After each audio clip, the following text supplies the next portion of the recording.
Hello, I'm Sebastian. Welcome to Nine Nartrees podcast. Today, I will summarize and review the book.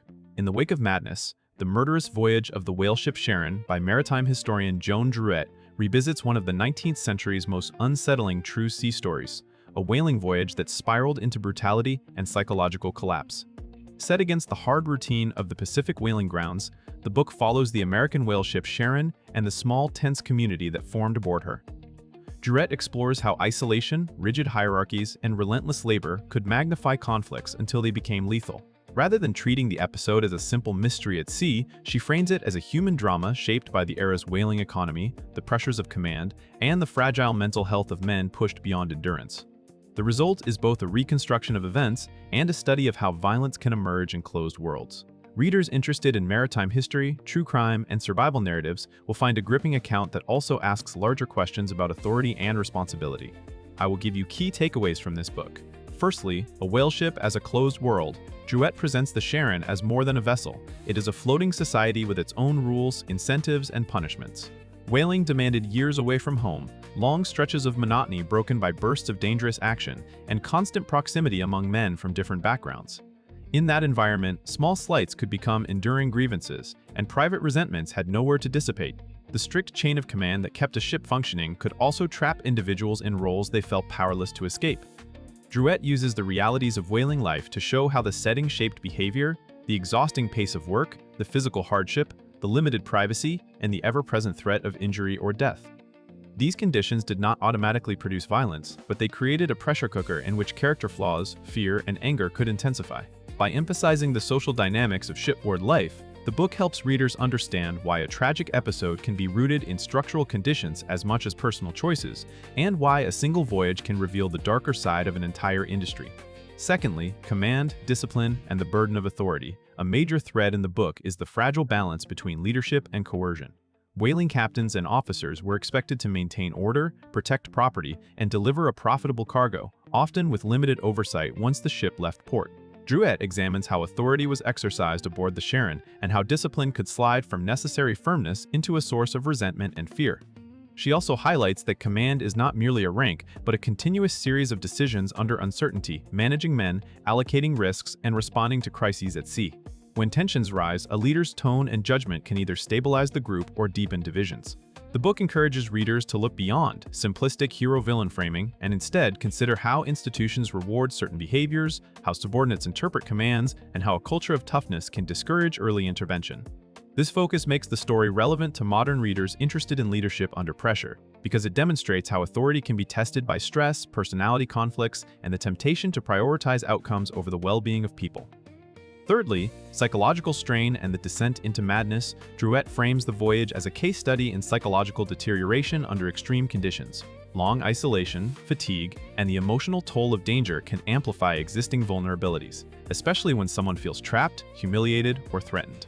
The book explores how mental instability could be misunderstood or ignored in an era with limited language for mental health, particularly among working men at sea. It also suggests how group dynamics can feed a downward spiral, when crewmates fear someone's behavior, when rumors sharpen mistrust, and when the boundaries between discipline, punishment, and cruelty blur. Druett's approach is careful not to reduce the story to sensationalism. Instead, she emphasizes human limits and the consequences of failing to recognize warning signs. The theme resonates beyond maritime history because the mechanisms are familiar, stress compounds, sleep and safety erode, empathy narrows, and decision-making becomes distorted. By tracing the steps toward catastrophe, the narrative invites readers to think about prevention, accountability, and how environments can worsen fragile mental states until violence seems, to some, like the only remaining outlet. Fourthly, violence at sea and the challenge of reconstructing truth.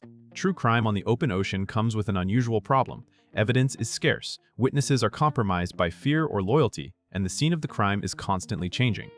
Druett emphasizes how difficult it can be to reconstruct events aboard a ship where every participant has incentives to shape the story. In a remote maritime setting, the usual checks of law and community do not operate in real time. Decisions must be made by the same people who may later be judged for them. The book highlights the role of testimony, official records, and contemporary reporting, showing how narratives can diverge depending on who is speaking and what they stand to gain.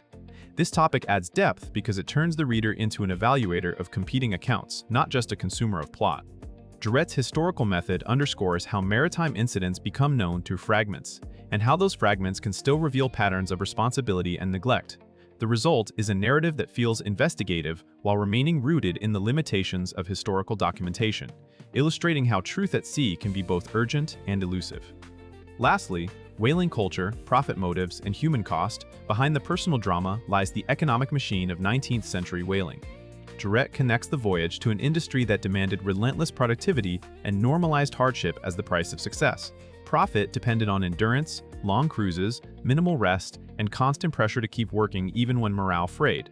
The book shows how this culture could deprioritize individual well-being and encourage harshness in the name of efficiency and control. In that context, violence is not presented as an isolated aberration, but as a risk embedded in systems that tolerate cruelty and neglect until the moment they explode. The Sharon story becomes a lens for examining how work environments can be structured to extract maximum labor while limiting avenues for complaint, care, or exit. Druett also draws attention to how maritime labor connected to broader social hierarchies, including status, education, and expectations of masculinity. By situating the tragedy within whaling culture, the book offers more than an incident report. It becomes a critique of an economy that often treated people as replaceable components of a voyage, reminding readers that commercial ambition can have severe human consequences. In conclusion, this book suits readers who enjoy narrative history with the momentum of true crime, especially those interested in whaling, 19th century seafaring, and the psychology of isolated groups. It is also valuable for readers drawn to leadership case studies, because the Sharon's voyage highlights how authority, discipline, and moral judgment interact when there is no easy outside intervention. The practical benefit is perspective. Druett shows how extreme environments magnify small failures in communication, empathy, and oversight until they become irreversible. That insight can translate to modern life in workplaces, teams, and high-stress settings where early warning signs are often dismissed. Compared with similar maritime disaster stories that focus mainly on storms, shipwrecks, or heroic survival, this book stands out by centering human behavior as the primary hazard and by grounding the tragedy in the economic and cultural realities of whaling. It offers both a gripping narrative and a broader understanding of why violence can erupt in closed systems. For buyers, it delivers a compelling historical account that feels relevant now, making it worth adding to any collection of maritime history or true crime. If you would like to support Joan Druett, you can buy the book through the Amazon link I've provided in the podcast description. After reading the book, please let me know what you think and share your thoughts. See you around.